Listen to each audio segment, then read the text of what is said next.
મેં હું ધક્કો નહીં ખાતા, હું 25 તારીખે ગાંધીધામ આવું છું, ત્યાં મને આપી દેજો. એટલે ગાંધીધામ જ્યારે 25 તારીખે આવ્યો ત્યારે મને કાર્ડ આપ્યું. એટલે મેં કીધું આમાં સૌથી યોગ્ય સમય અથવા યોગ્ય દિવસ કયો મને આપવા માટે, મને કયો એ દિવસમાં હું ગોઠવું. આજે 10 તારીખ મને કે ભગવાન શ્રી કૃષ્ણનો જન્મોત્સવ છે, તે દિવસે તમે હાજરી રહ્યો એવી અમારી લાગણી છે. એટલે મેં કોઈ વાંધો નહીં, પહોંચી જઈશ. ને તેને કારણે આજે હું આવેલો છું. રસ્તામાં આવતા વિચાર કરતો તો હું આ જગ્યા ઉપર પહેલી વાર ક્યારે આવ્યો એમ.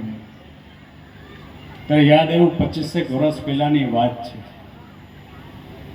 આપણે ધરતીકામમાં આવ્યો હતો, તે વખતમાં હું અહીંયા આવ્યો હતો અને યાદી આપવા આવ્યો હતો કે તમારી દીકરીઓ જે અમારી પાસે છે તે સલામત છે ને, ત્યાં ચિંતા કરવા જેવું કાંઈ નથી.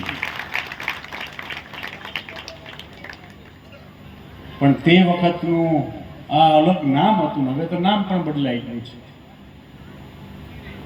પણ સરસ નંદગામ, ગોકુલ, યશોદાન, આપણે લાગે કે સંસ્કૃતિ હજી જીવે છે આપણી. આજે આવતો હતો ત્યારે વિચાર કરતો હતો કે 25 વર્ષની અંદર આ વિસ્તારમાં કેટલો ફરક પડી ગયો છે. સમૃદ્ધિ, સંપત્તિ તો ઘણી બધી આવી ગઈ દેખાય છે. નાની ઉંમરના માણસોને ખબર જ નહીં હોય દુષ્કાળ શું છે અથવા નબળું વરસાય ત્યારે શું કરવું. ધરતીકભાઈના વર્ષ બહુ સારા આપણે આવ્યા એટલે આપણે સદ્ધરતા ઘણી આવી ગઈ છે. અત્યારના યુગમાં 3 વસ્તુની જરૂર છે: સત્તા, સંપત્તિ અને શિક્ષણ. સંપત્તિ ઘણી આપણી પાસે આવી ગઈ છે, સુખી ઘણા થઈ ગયા આપણે હતા, અને અત્યારે જોવા બેસીએ તો આપણી પાસે ઘણું આવી ગયું છે.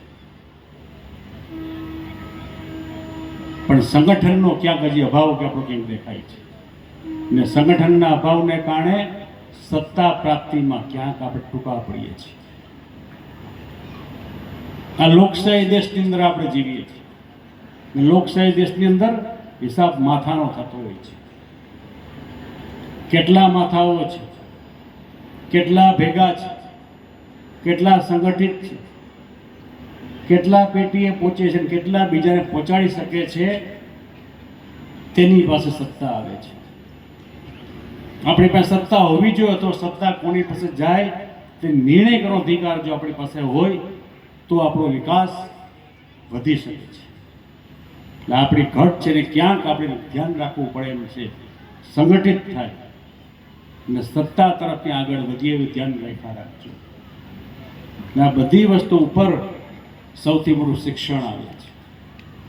શિક્ષણ એટલે કે શિક્ષણ હશે તો સંપત્તિનો ઉપયોગ મને ક્યાં કરવો તેની સમજ આપણી પાસે આવશે. શિક્ષણ સૌથી મહત્વનું છે.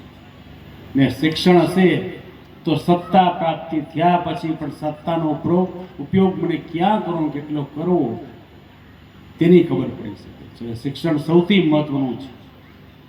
તમારા ગામની હું નાની મોટી પૂછપરછ કરતો તો મને ખબર, મારા ધ્યાનમાં એવી વાત, આપણી પાસે ગૌશાળા સરસ છે ને ગાયોની સેવા સારી કરીએ છીએ,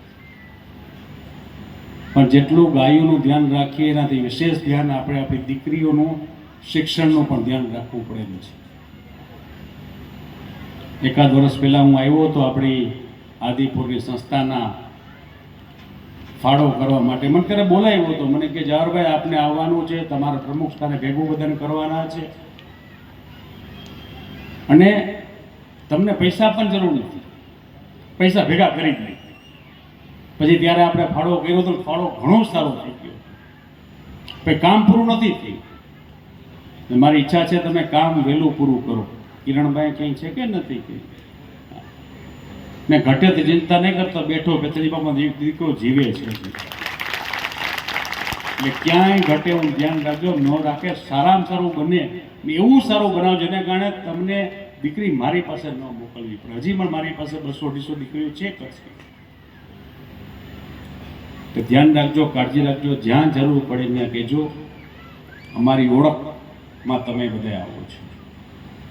મને કોઈ પૂછે જવાહરભાઈ કોણ, તો મારી ઓળખમાં એમ કહેવામાં કે બેથલજી બાપાનો દીકરો છે, આયર સમાજનો દીકરો છે, અમારી ઓળખમાં તમે આવો છો, એટલે અમારી પણ ફરજમાં આવે છે તમારું ધ્યાન રાખવું, તમારી કાળજી રાખવી, જ્યાં જ્યાં જરૂર પડે ત્યાં અવાજ કરજો, અમે હાજર રહેશું એવી અમે પ્રાર્થના સાથે બેસું. આ બધાનો ખૂબ ખૂબ આભાર.